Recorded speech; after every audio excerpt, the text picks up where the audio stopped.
I believe that broken hearts grow stronger every day, if I believe that now you're dancing across the sky, I just might get by.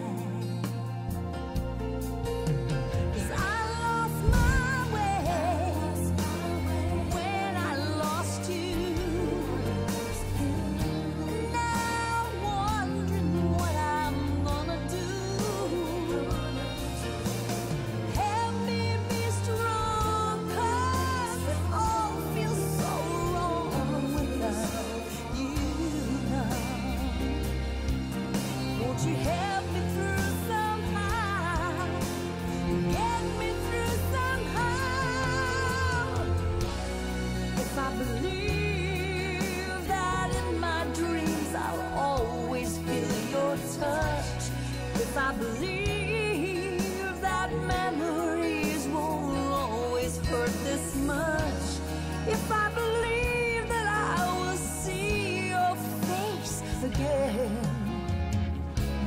I can wait till then.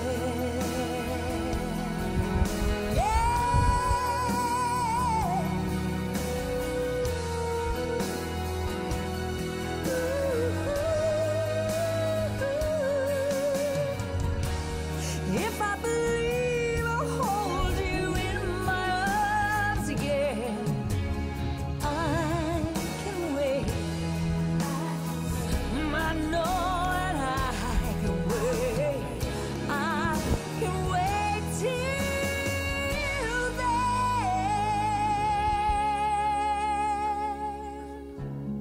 I can wait till then.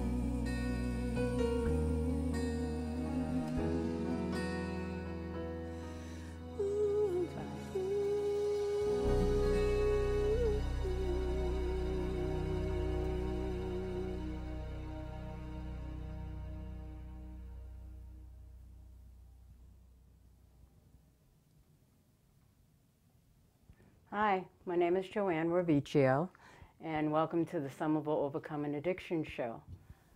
First of all, I'd like to welcome my guest, which is Bob McWatters. Hi, Joanne. And Judge Roanne Sragow. Sragow. Sragow. Very easy. I don't know why I do that. It is easy, but I don't know why I can't handle it. Tongue ties you. Yeah, it is. It is. I just wanted everybody to know that just before Bob had retired from the 3rd District Court as a probation officer, he invited me to go to see your mental health court. And I was totally amazed at how you ran your court. Thank you. You gave me faith in the justice system again. Thank you. And then that Monday I went to see your homeless court in Harvard Square. Yes. So I really would like you to talk about how you got to that point. You know, I know that you were a lawyer with John Kerry. Yes. And then after that, you became a judge. So, yes. I started in the district attorney's office. Oh, so I was really? a prosecutor, and then I was in private practice, and then I became a judge. And I've had the privilege of working with Bob McWatters from the first time I became a judge many years ago. But it's very exciting what we're doing in the Cambridge District Court.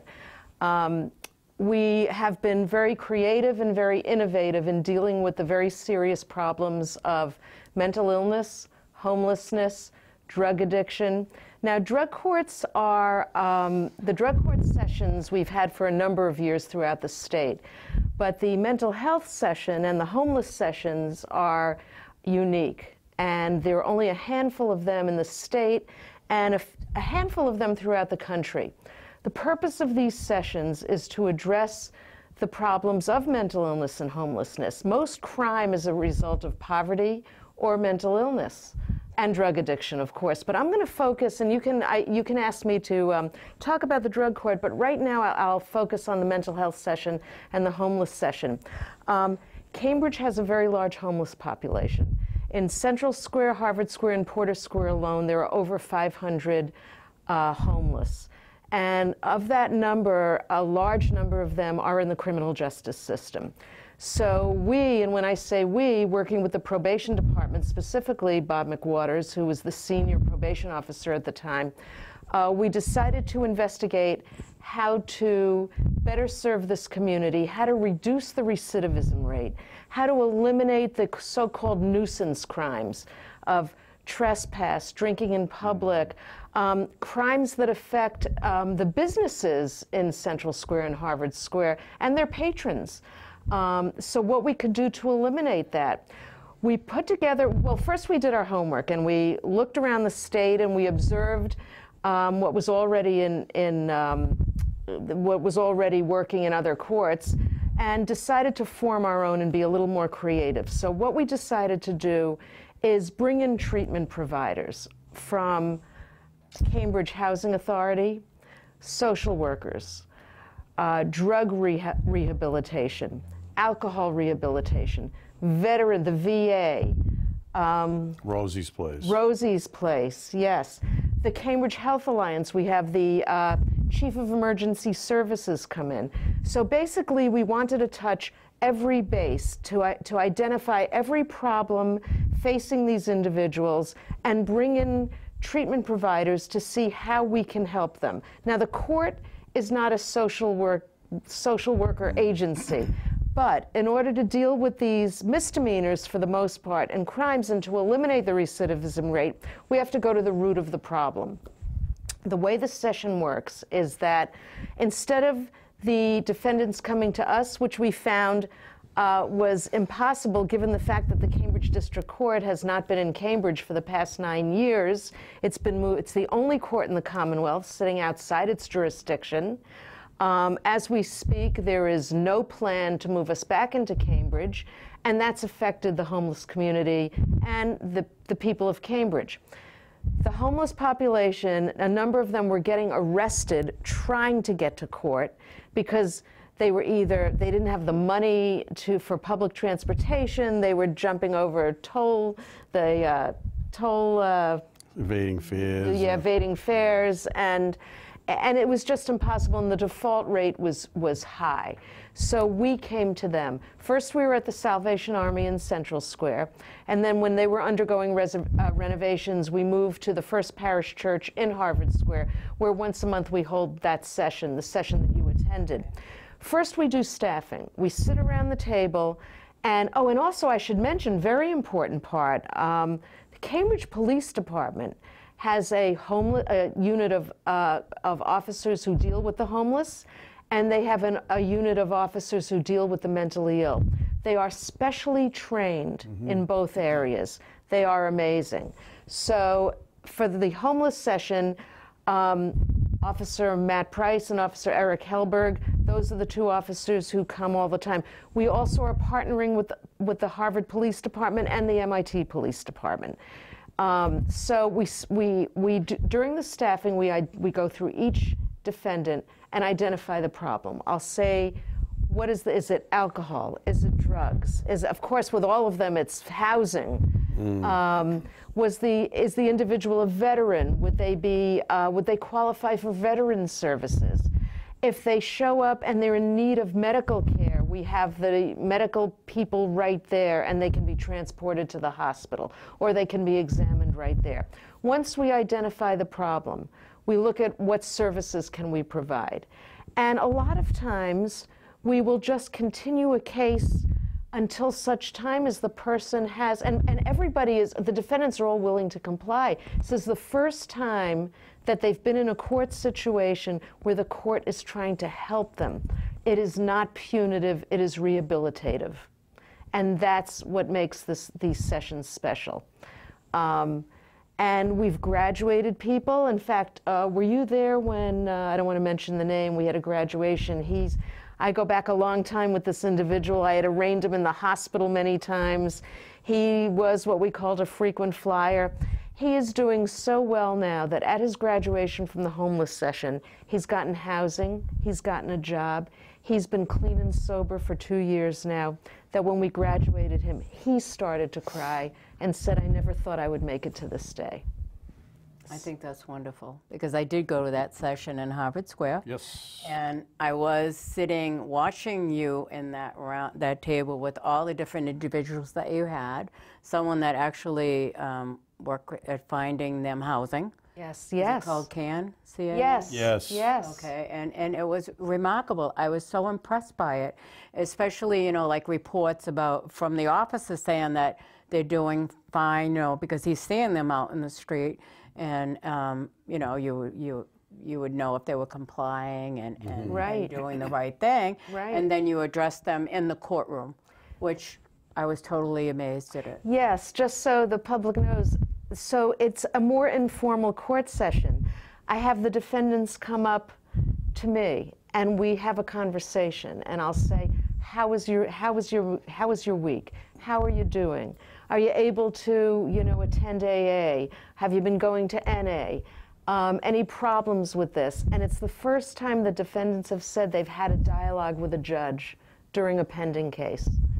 So that's very special. I should also mention that Harvard Law School is very much involved with this session. We have now 12. We started out, I think, with 3, and we're up to 12 Harvard Law students that are working with our defense attorney, who is inundated now. We have tripled the number of defendants in this session. So the law students are now working very, very hard, doing a wonderful job working in this session. So it's wonderful. But from probation's point of view, you should talk about the difference this makes in having them on probation for a probation officer. It's very different because, as I said, it's not punitive, it's rehabilitative. Yeah, it is rehabilitative. And before I talk about the lack of recidivism, I just want to commend Judge Sragow, because these specialty courts would not be running in Cambridge if it wasn't for her. I did assist her and help her go to other courts to look at what they were doing for specialty courts. She refined them and is working them, I think, a lot better than these other courts, and I'm not diminishing what they're doing. But Judge Sragow is caring, compassionate. She will be a judge when she has to, but her ultimate concern is to make sure services and treatment are being provided for probationers in these homeless and addicts and these mentally ill clients. So I want to commend you, Judge. I've worked with you for 25 years. Yes. It's because of you this is successful, so that's a tribute to you. Well, I appreciate that, but it is truly a team but effort. she's the glue. She's been able to bring, I like to be called glue. she got the DA involved, the Cambridge Police, the Mass Bar Association. You're Gorilla Glue. Right. But she got all these individuals involved. And we can't do it alone. Like when I first started in the court system, we didn't have, if someone was mentally ill and they violated probation, they were going to jail. We didn't have clinicians and all these treatments for the mentally ill. Same thing with addicts. We had limited programs.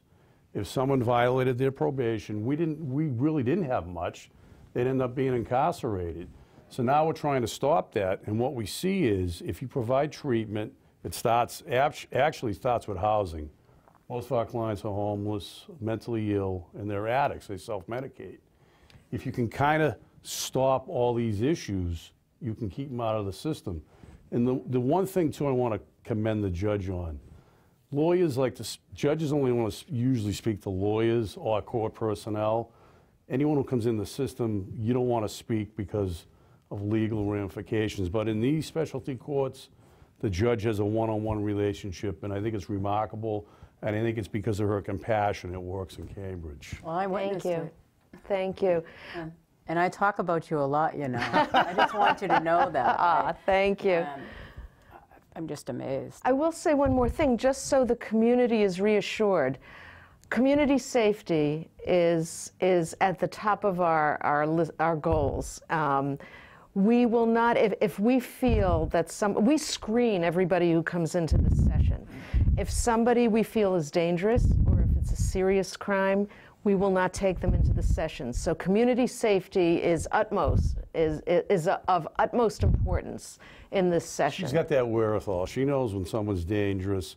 The police and probation, DA, we all discuss that, but then she puts her judge's hat on. She says, well, I don't think they're appropriate for this session, but she knows. And you just reminded me, what's unique also about this is we operate almost by consensus. Yes. When we sit around, the district attorney, the same assistant district attorney is assigned to this session.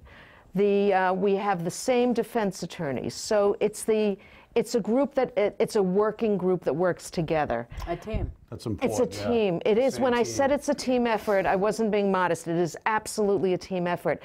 And what's wonderful about it is I actually can't think of one case where there was a dispute as to what the proper disposition should be. No. So everybody's in agreement. We work together, yes. And the other thing I should mention that's unique is sometimes, actually our default rate is minimal. Minimal. Everybody shows up because we're right there. We're in the community. On the rare occasion where we'll call a case and that person isn't there, I'll say to the police officers, do you know this person? Yes. Should I issue a default or not? And they'll say, 9 times out of 10, no. No, we'll find them. I know where he is or she is. Let me find him. He or she will be here next time. That's unbelievable. I wish the public could see that. The police officers have so much compassion. As I said, they're specially trained. They know these people by name, and the people trust them. There's a great deal of trust in this session. And she's being modest. She's also bought sneakers for probation. She brings in books and other little doodads that it goes, no one even knows this and how compassionate and how caring she is. And it's, I think it's a real tribute to Cambridge that we have Judge Roanne Sragow there as the first presiding justice. I think it's wonderful. I remember being in your courtroom, and there was a gentleman there that wrote, and he had a journal. Yes. And you actually left that Monday to meet him, to get his journal, and go back to the homeless court. Yes. So that's right. I think it's wonderful that you showed the compassion that you have, the both of you. As a matter of fact, and I did notice that with the police officer that was there, and that all of you did care. And that's what matters. Okay, you have to have the compassion and not just be a judge, not just be a probation officer, but go above and beyond. Yes. And that's basically what I saw, and that's what I loved. Thank you. Thank you. And that's why I waited for you to come out. Well, the one bit of advice I got when I started the job, Tony Colarossi said to me, hey, kid, the only difference between you and your client is the length of your desk. And it's true. I could have been on that other side, you know what I'm saying? Yeah. So you need compassion. You got to work with people, because incarceration, I mean, you need to put the criminals who are dangerous, they need to be in jail. Right. But people who are mentally ill, addicts, they need treatment. Which is a good segue to our mental health session, which has tripled in volume. So many of our defendants have a diagnosed mental illness. They are competent, they are criminally responsible, but because of their mental illness, their actions cause them to, the mental illness causes them to be recidivists, commit crimes, and many of them have never had treatment before. So the model of our mental health session is exactly the same model as the homeless session, with the exception of we have a court clinic. We have a network of therapists and psychiatrists. We have registered nurses. We have an organization of 100 registered nurses. They come to the staff, not all 100 of them. Yeah. One of them or maybe 2 of them come. They will actually administer medication, help with prescriptions. We have the Department of Mental Health gave us funding to allow us to hire a full-time social worker. The defendants have to sign releases. This is totally voluntary because of all the privacy rights, obviously. They sign releases. The social worker will sometimes, if asked, go to sessions with them, go to their psychiatrist appointments, attend them. It's remarkable. So we make sure that they get a therapist, that they get a psychiatrist, that they take their medication, that there's consistency, and they come back each week. That mental health session meets each week. We feel that's important because, again, we need to have constant eyes on. We need the constant interaction.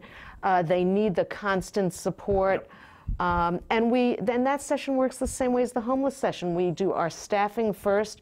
We go through each defendant individually. We have now about 4 or 5 defense attorneys who are our regulars, who are trained in areas of mental health. We have our police department and the social worker for the police department. They're specially trained in mental health issues, mental illness issues. And we do it the same way. And it brings tears to your eyes. We've graduated a lot of people who have become stable, who have gotten jobs. Bob is amazing. He's being very modest here, but I couldn't do this without him. It's a team, in terms of, Judge. it is a team effort, it is. But for some people who have lost their jobs because of mental illness, Bob will say, don't worry, I have a list for you. I will help you. We'll make phone calls together. They've gotten jobs. They have stability. We have people who've gone back to school, gotten their GEDs, or enrolling back in college. It is truly one of the most rewarding things I've ever done as a judge. And we've graduated a large number of people from this. We actually, I don't know how the word got out, but in Denmark, the major psychology magazine in Denmark sent a reporter for a month to observe our session. This was the summer before last, and wrote a huge piece on it for the major psychology magazine in Denmark. Now, because we couldn't speak Danish, we had to have it translated into English. That's an honor. But it was The Globe did an article. the Globe too. did, the Boston Globe did an article, yes. Actually, I have that on my page, Oh. and on some of Overcoming Addiction and Mothers Against All Odds, saying that you were going to be here tonight. Oh, thank you, thank you. That was the article that I used the picture from. So they could actually click on that link and read your article. That's great. It's interesting. Someone commented to me last week. We had a graduation at our mental health session. The parents said, it's ironic that if my son hadn't gotten in trouble, he wouldn't have had these services. Yeah. So It's true. it's wonderful that the court could provide this. And we'll see. and Hopefully it's- they will remain. In my years as a Stable. probation officer, this works. When I first started, the judge can tell you, she was trained in the law. I majored in government, so I had no idea about addiction or mental health. You become a clinician just doing these cases over and over, but you know, the court is usually the dumping grounds. We get people at their worst, you know what I'm saying? We don't have the resources. We have to farm everything out. We don't, I mean, we understand addiction and mental health issues, but we're not clinicians. We're not counselors. You know, we refer them to counseling, but I think these specialty courts provide continuity and, I think, therapy in the mental health court. Yes. Or I have to say it's called recovery, because the Right. judge didn't want the stigma of saying mental health, so she named it recovery We call it the court. recovery session. We never say mental health session But it's because we don't want any therapeutic. That's stigma her. attached. I have to tell you that there's one person, his name is Daniel O'Connor, and he is a part of the MORE organization. Do you know about Mass Organization for Addiction Recovery? No. Well, they've been in existence for 25 years. And one of the people that work there, and that he's also one of the members, his name is Dan O'Connor, like I said, from AdCare, and he said he wanted to change the name of drug court to recovery court. Oh, that's interesting. Yes. Because I think that would be better. I mean, Yes. it's more positive when you say Right. recovery court than drug The court. judge didn't want to put a stigma on the clients. Right. So We call it yeah, recovery court. right. We actually never refer to it as our mental Yeah, health session. recovery court. Recovery session. Yes. I think that I was there that day, and you did have someone graduate. Oh, And it was a woman, and she was so excited. And I think that she was telling you about her new job and everything else. And I said, oh my God, that's so wonderful that, you know, most judges won't allow you to talk to No, them like that, not you at know. all. And the No. first thing you said was, and how was your day today? And I went, oh my goodness, that is so out of the norm. And I think that that's what we need here in Somerville. And I've been asking about having a drug court here, but it said, well, maybe not with this judge. I don't think that he likes that. No, that's fine, but I just think that it's necessary. You know, even like a recovery center. I don't know if you know that Malden is almost to the point where they might get the recovery center there. There is money for 5 recovery centers, and we've been back in Malden from day one. I wanted it here in Somerville, but Gary Christensen, who is the mayor of Malden, and Malden Overcoming Addiction, worked at getting you know, all the legislators and everybody to vote on this. So they're very, very close. And I'm retired, I can say it. Okay. Every district court should have a recovery court for mental health and drugs minimum. Right. And a lot of the urban courts should have homeless court. Yes. Those are the major issues that are Yes. impacting these courts. And if you don't treat them, it's going to be a revolving door. They'll be in and out of the system. Right. And that's why they're needed. But the only way to make them successful, I believe, I'm very proud of our model, is to bring the treatment providers around a table. No, so because you're so caring and you have all these individuals, you don't really need a recovery coach, because you already have, you know what I mean? There's a lot of times in hospitals, I mean, I've been to hospitals for both my children, and you just are aware that I lost my oldest. My oldest had a motorcycle accident, and I think it was 1999, and went to Mass General, and they put him on OxyContin. He had surgery. His left side was impaired, his wrist, and he had both bones broken in his leg. So for 12 weeks he was laid up, and they put him on OxyContin, and then that led to addiction for over 10 years. He was in and out of detox centers, and he was up in Georgetown. He was everywhere, even down in Brockton. They have a facility for men, and it was just brand new. It just had opened when he went there.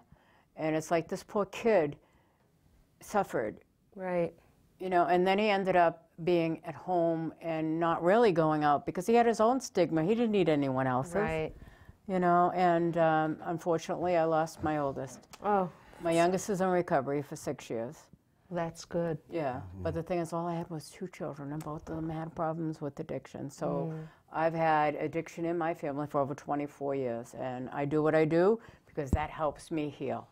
Right. You know, and there's a lot going on there. Like I just said, that there's a court case, and Maura Healy is doing the best that she can to sue it. I can't discuss court cases. No, that's fine. We're not going to do. It's okay not to. I can. Yeah, you can. But I'm discussing it because I think it's great that they're going after these pharmaceutical companies because, you know, a lot of children have died. You know, and what's really sad, I mean, we got many issues in this country, from immigration, affordable housing, healthcare. When you have 72,000 Americans dying in a year from overdoses of heroin and opioids, I mean, we're good at figuring out, like, evidence-based. The court has it, hospitals have it, politicians even utilize it.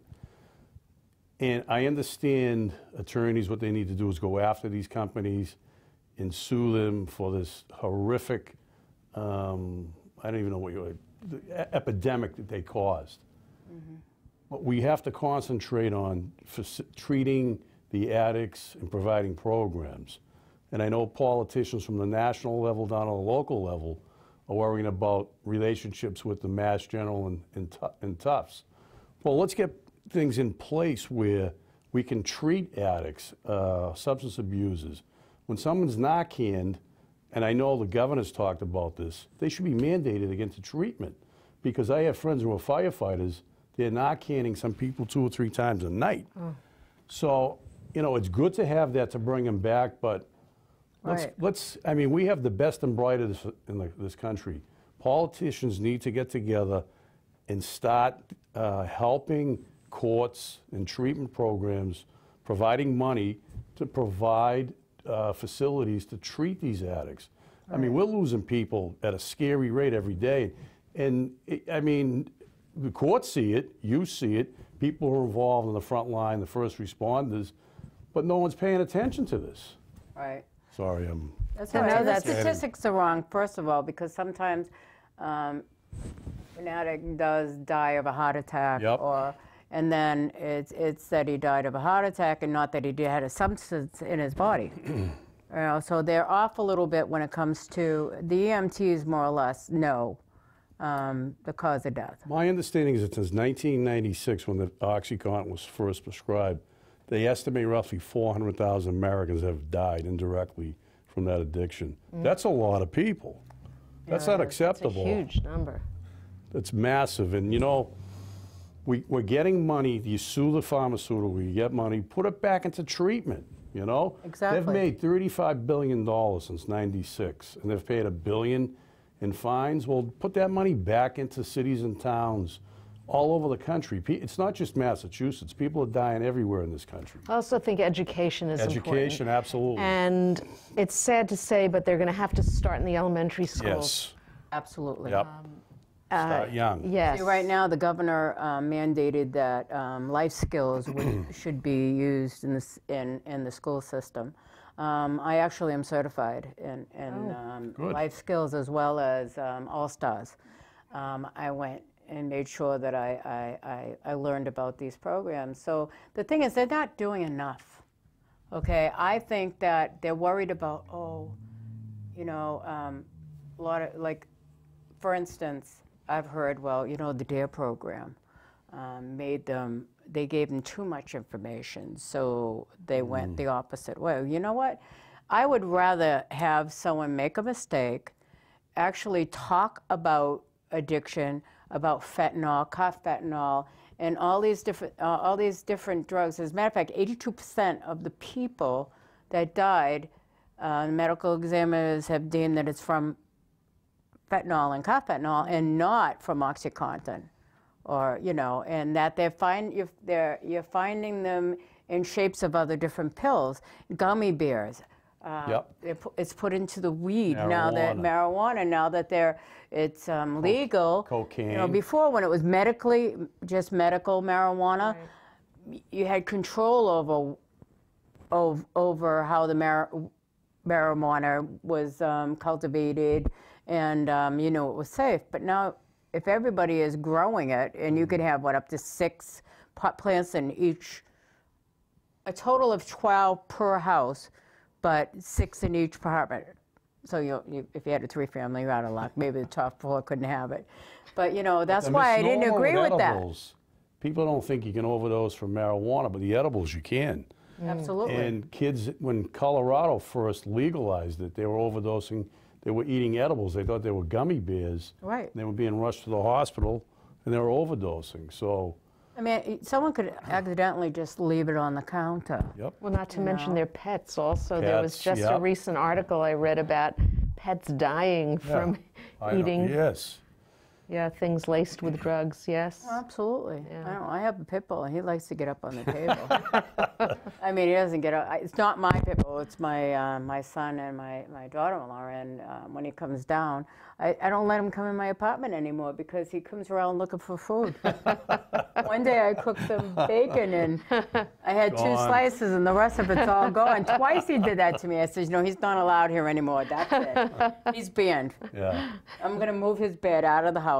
Yeah, but the smell of it is too enticing for him. But now when you look at, you see these little children, they don't know what they're absorbing. No. As a matter of fact, I know someone, they put too much oil. I mean, I think that's what they do with the cookies and the bakery products. They use the oils. Yeah.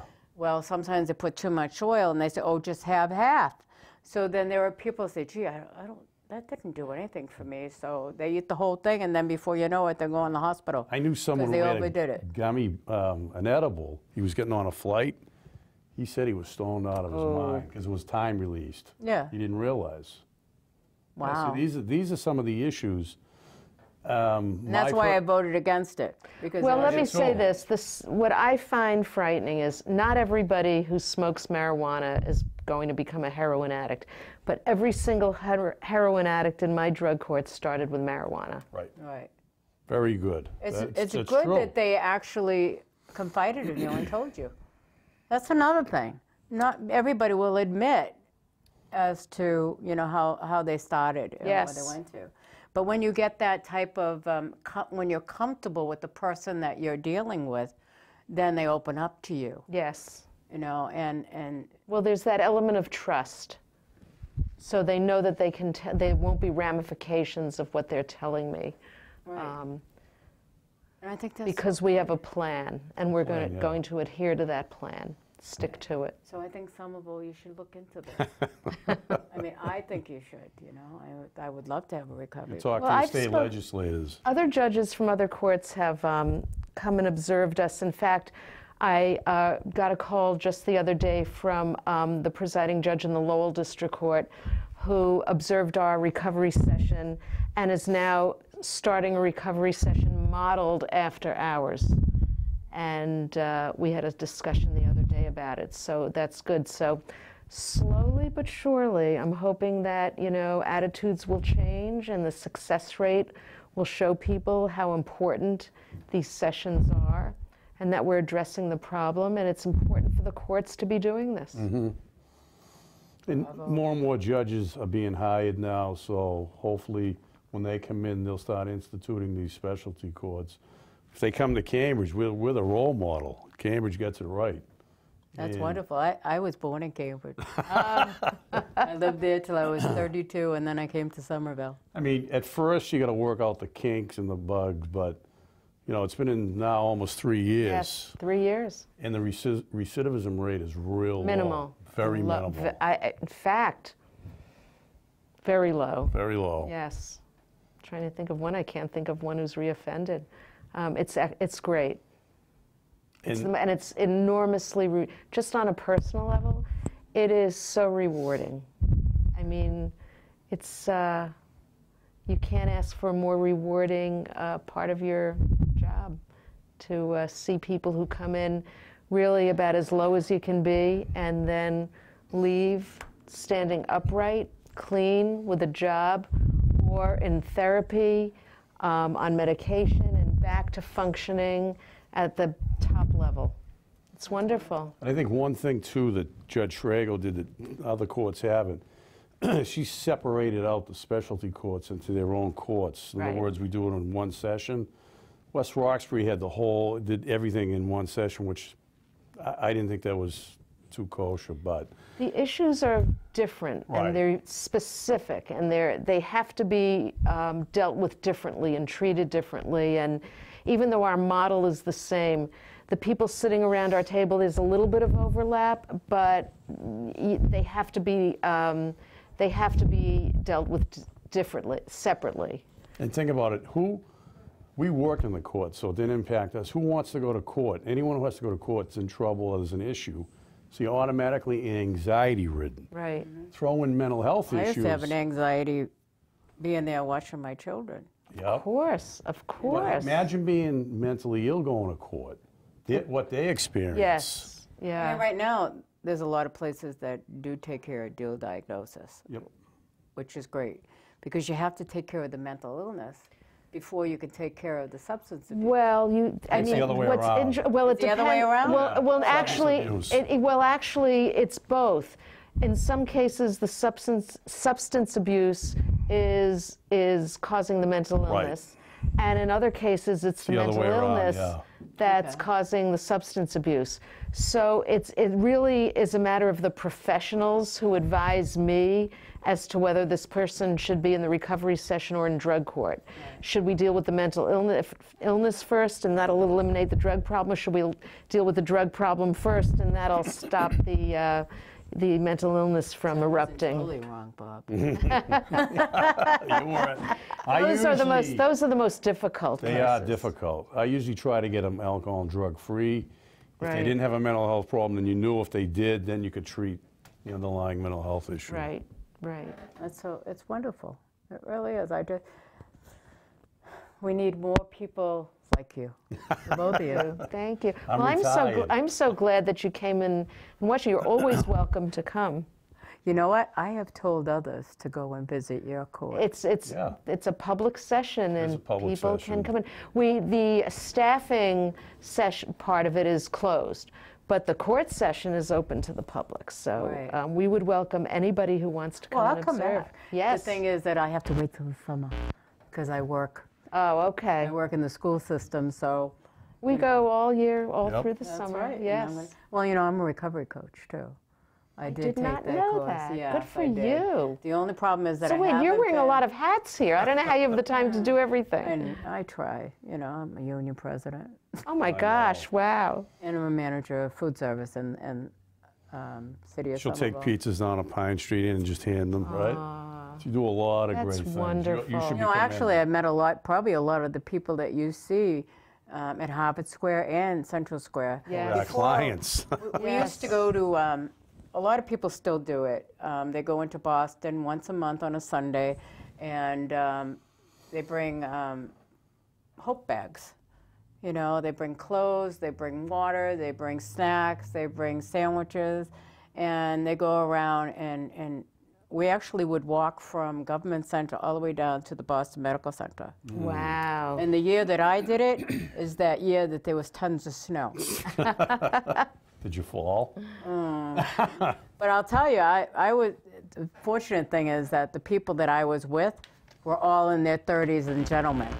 So they would carry my bags for me, and we would go down there and try to help the people and tell them, it's going to snow tomorrow. You got to get out of the snow. Right. One of them was Matt Gannum, and he is a CEO for Banyan Treatment Center. He would give the socks off his feet to these people because he lived in the Commons, and with recovery, he tries to help whoever. He's very compassionate, just like yourselves, and he's very humble. I really, every time I have an event, I have Matt come. Oh, that's wonderful. And he does poetry, Oh. and he talks about the broken system, and he does a great job. He does a great job. So he was one of Somerville Overcoming Addictions members as well, and we lost him to a great program.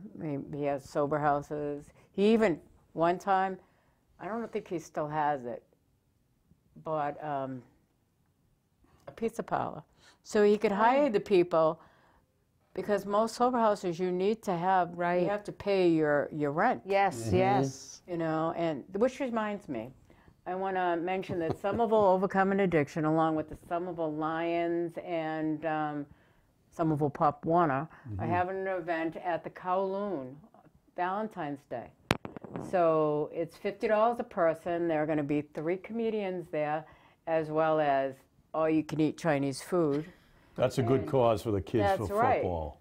Show up and support the Pop Warner. Absolutely. And what I want, being a part of Somerville Overcoming Addiction, is to have people that are in recovery that need sober homes that we could try to help pay for their first or second week's rent while they're trying to get a job, or help parents bury their children. I have done that personally myself, and I just think that sometimes you do need to have funds for both areas. I'd rather be giving it to people in recovery than burying people. But, Yes, absolutely. That's what I would do with the money that will be coming to Somerville Overcoming Addiction for this event. So you can go on Eventbrite, and it's under Valentine's Day. I don't know exactly the wording, but I think it is, I could get my phone and look it up, but I'm not going to bother. But it is on Channel 3, and it's a part of one of those advertisements, so look at it. Cambridge actually has 4 specialty courts. Judge is talking about another one, Changing Lives Through Literature. Yes. This is another wonderful program. Oh, That's not my idea. It's actually been in the trial court system for a good 15 years now. Yes. But I resurrected it in my court, and I'm working with the English department at Buckingham, Brown and Nichols. Wonderful. These wonderful English teachers, these talented, wonderful English teachers, teach this class. We have a fall session and a spring session. We meet once a week, and with defendants who are on probation. And it's voluntary. And each week we read short stories, we read poetry, we read 2 books when we discuss evil. We read Night by Elie Wiesel and discuss the Holocaust. And we read the autobiography of Frederick Douglass and we discuss slavery. Each week there's a topic. We'll discuss choices, and we might read Maya Angelou and Robert Frost, The Road Less Taken, and different, we even read Guy de Maupassant, The Necklace. I mean, it's amazing what we read. When we talk about guilt, we read Edgar Allan Poe. And it is wonderful. So we sit around the table, the probation officer is there, I'm there, but the teachers teach the class. And it's a small group usually, about 8 to 10 people, and it's wonderful. And it's for a judge to sit around a table with defendants and listen to them discussing works of literature and the insight that people have. And it's such a diverse group. It's diverse educationally, it's diverse economically. It's amazing. We had one class where we had a young man who was a student at Harvard who had gotten in trouble.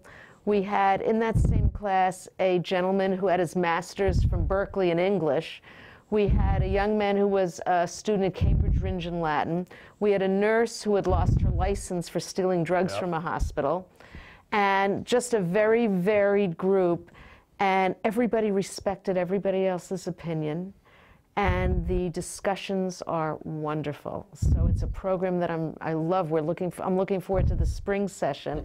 We're starting our first classes April 3rd. And I never get tired of You should show up to one of that. them. It's once a week. Believe me, I will be there. Yes, yeah. I will come back and see you. I'm very fortunate to be working with BB&N, Buckingham, Yes. Brown and Nichols. They're wonderful. Be surprised the probation is the insight. A lot of them are bright. You don't realize. Very You just look smart. at them, you figure, oh, they're just criminals. Or you sit them down in a room, give them the reading. They're bright. And they have writing assignments, and I don't read them because it's confidential between the teacher Yes. and the student. But the teachers have told me, they'll say, you know that so-and-so over there, he wrote the most beautiful essay on something, and it's really amazing. Well, you know what it is? Sometimes they're just so, a lot of children that are in school are just very, very smart, genius levels, Yes. and then they have a hard time just sitting in a classroom and learning just basic things because they're advanced. You know, I found that my son Frankie was like that, you know. So they get bored and Bored, They get yeah. bored. yeah, So they get in trouble. right. Yep. That's true. Yep. Yeah. You hear that all the time. Yes. I had an ed plan for Frank and everything, you know. It's like, in kindergarten, he knocked out the plug on the computer with the tantrum. So my son was suspended in kindergarten Oh, for how half a day. ridiculous. Well, they wouldn't do that today. No, no. No, it is remarkable. I work in the high school. And the reason why I work there is because I've told them, like, there's been times that I showed anonymous people to a group of kids. And I said, do you know who I am? And I was there in my uniform. And say, I'm your lunch lady. You know, I tell them that, you know, I'm there if you need me. You know, and that I would be, you know, confidential. That no one else needs to know. We can work on this together. We can get the services that you need. All right, and that's why I'm there. Because before then, I was down at the Capuano with the babies. You know, and you know, I just had to do something to overcome the loss of my son. I mean, you'll never, you know, it's almost 10 years. You'll It'll never be get 10 over it. years, right? 10 years, November 15th. Oh, that's the worst. Yeah, I actually found my son. He had overdosed in his bedroom. And I had worked for the police department at the time. So Officer Oliveira had come over and a few others that I worked with. So it was helpful for me to have the people that, you know, that I worked with. It was more comfortable. You know, I said, I don't want you to go. I don't want you to go and see, you know, my son leaving in a black bag. Right. You know, and the medical examiners couldn't be there because they were at another location. Oh, So terrible. they sat with me and we talked, and every once in a while when I put something on Facebook, he'll come back and say, I remember. You know, he really helped me because no matter who I called, my ex-husband, my brothers, my family, No one picked up the phone. I was just by myself. Oh. You know, so if it wasn't for him, I probably would have really fallen apart that day. Well, I give you credit for, I don't know how you pick up the pieces after that, but being so proactive and working so hard to try to do something to help this problem, which is, instead of getting better, is getting worse. Right. Despite everybody's best efforts. I don't know what the answer is. I think education is critical. And I do too. And As a matter of fact, I did talk to our superintendent a while back, and she had mentioned to me that she would like to do a hidden in plain sight. And I really would like to do that for the community, is have a mock bedroom so parents can see at different things that they're seeing in their house, whether it's an empty pencil, a pen, you know, the ink side of it. And a lot of times there are things right in front of them. Telltale signs. Right. right, that's true. That's a very good idea. Right. So I went to a class down at Wheaton College in Easton, and the Brockton Drug Coalition down there, and Learn to Cope had put it together. So I do have a mock bedroom, so hopefully we can have maybe a night with I'll get together with the PTA because they're interested, because a lot of parents are asking more and more about substance abuse, and I always say have a plan. Judy and I used to always say to people, write up a plan, just like you would pick your doctor, your dentist, or whatever, and find out what's available to you for your adolescence. If you find out, you know, because we question doctors, said, well, you know, public health, mental health, and it's like, well, why don't you, like, Mass General has the ARMS program. You know, you find out what age group, whether it's 12 to 17. You don't really want a 12-year-old with a 21-year-old because, you know, you want to have it in the more, and just investigate, and then have that plan in case you find out, because emotionally, you're not going to be able to deal with knowing that your child's on drugs. Right. You know, emotionally, you're going to be distraught. So if you have that plan and you put it away and you never use it, great. But if you have to, at least you have it written down what you can do. So please, anyone, not just Somerville, the state of Massachusetts. Talk to your Parents, kids. talk Talk to them. They'll tell you if they're smoking. Well, not all the time, but they'll tell you what they're doing. Right. Marijuana, they're drinking. Right. I mean, caffeine's just as bad as cigarette smoke. But yeah, a lot of times parents are afraid to ask their kids, have you ever tried marijuana, or have you tried alcohol? And you'd be surprised. I think a lot of them know, but they, you know, They don't want to face it. They don't want to face it. No, you don't. You know, unfortunately, you know, not my kid. Right. Right. Yep. Now, I remember going to, one of my children went to Matanon, and I went to the guidance counselor, and I said, you know, your school's loaded with drugs.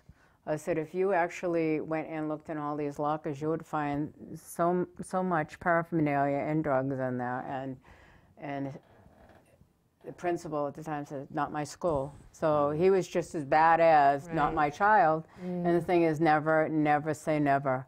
Always, there's a possibility, think about it. Because you don't want to bury your child. You do not want to put them, you know, and there's been instances, I think that, I think it was a very, very young child. It was just something published on Facebook, and it said that the uncle had the child at his home, and he might have went into the bathroom and did his choice of drugs. But when she went in there, maybe some residue was left in there, and she ended up OD'd. Yep.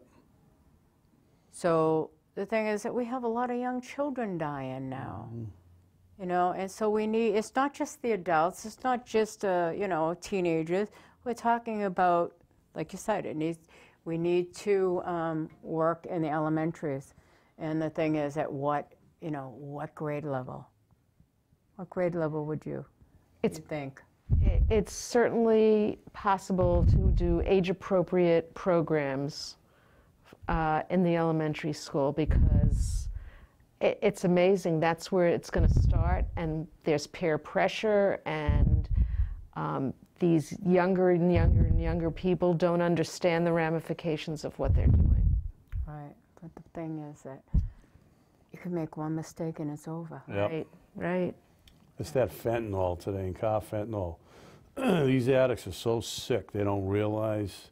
And I lost a cousin 3 weeks ago, 27, an overdose. Oh, I'm sorry to hear that. I didn't know that. Started with the pills. His mother, my first cousin, she works for the T. She did everything she could. Programs, she had him in detoxes. He just couldn't kick it. It was just, it's a scourge. And, you know, they don't realize. It's like Russian roulette. When they start shooting heroin, they could die that day. But they're so sick, they don't care. It's unfortunate. No, that's what happened to Frankie now. He was, first it was the OxyContin, but then the OxyContin got very expensive. It's $1 per milligram, Yep. so an 80 is $80, and 160 is $160. Who can pay for this? No one can pay for this. You know, a lot of parents, at the time you had to go in and be high, they would buy the drugs for their children. I was in a roundtable discussion with 13 other mothers, but they were all women, and I'm surprised that they didn't have any gentlemen, but it was around the time that they were running for governor, and everybody had the same story.